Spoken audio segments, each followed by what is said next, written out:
When America was on its knees, he brought us to our feet.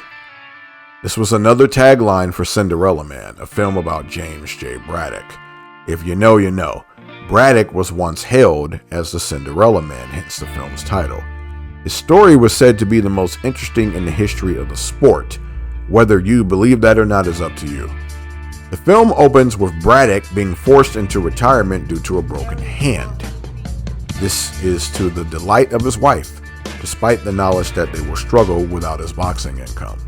Braddock's once promising career as a light heavyweight contender taking a nosedive, and the injury coincide with the Great Depression. He takes up a job working at the shipping docks where he is forced to use his non-dominant left hand more due to the broken right hand. It doesn't pay the bills as he can't get work every day. He gets a very lucky break when Corn Griffin needs an opponent due to a cancellation. With 2 days notice, he takes on the number 2 ranked challenger in the world. With a $250 payday, how could he say no?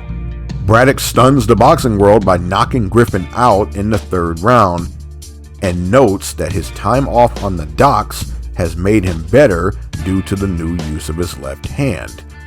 Later, he watches Max Baer brutalize the giant Primo Carnera for the heavyweight title. Braddock's wife, May, tries to intervene and stop Joe Gold from continuing to push Jim into the ring, but relents when she finds Gold's family is also suffering in the depression.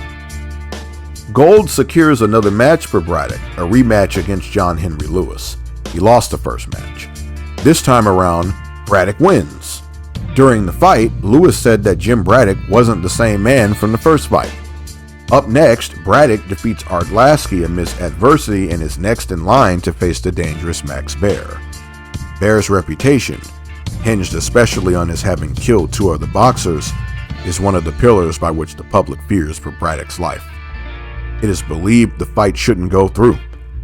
Braddock is forced by promoter James Johnston to watch footage of Baer's destructive ability in which he ended the life of Frankie Campbell. Jim Braddock isn't intimidated. This is the life of a fighter. Braddock's rags to riches story and overall inspiration earns him the moniker of the Cinderella Man. At the same dinner they read this, Max Baer attempts to intimidate Braddock from fighting, but Jim won't budge. He tells May that a woman like her shouldn't have to become a widow. She throws water in the champ's face and storms off. Baer clowns Braddock for his wife fighting his battle. At home, May flips her lid, having had enough of the anxiety caused by boxing. She won't be present for the fight or even watch or listen to it, nor will she allow the children to. Despite this, she lends her love and support before the bout.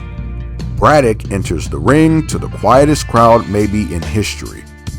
Baer enters arrogant as ever, insisting that it's 1 minute to midnight for Cinderella.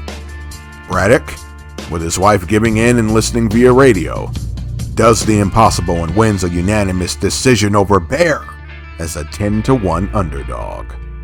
The story is complete. James J. Braddock has stamped himself as a beacon of hope for all of time. It's revealed after that Braddock lost the title to the Brown Bomber Joe Louis, who called Jim the most courageous man he ever faced. Braddock served in World War II and went on to own and operate equipment on the same dock he once worked. He helped build the Verrazano Bridge and bought a house with the money he got from the bear fight. He and May raised their children in it and ultimately lived there the rest of their lives.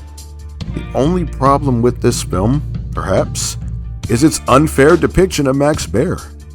Baer, in reality, only killed 1 man in the ring and was so remorseful that he supported the man's family and put his children through college. Max Baer is depicted as a monster rather than the good man he was. Was this necessary to sell the story? You decide. Max Baer Jr. was disappointed at the misrepresentation of his father. I guess everybody needs a villain in their story. Even so, Cinderella Man is a knockout. Necessary viewing for boxing fans of the cinema variety.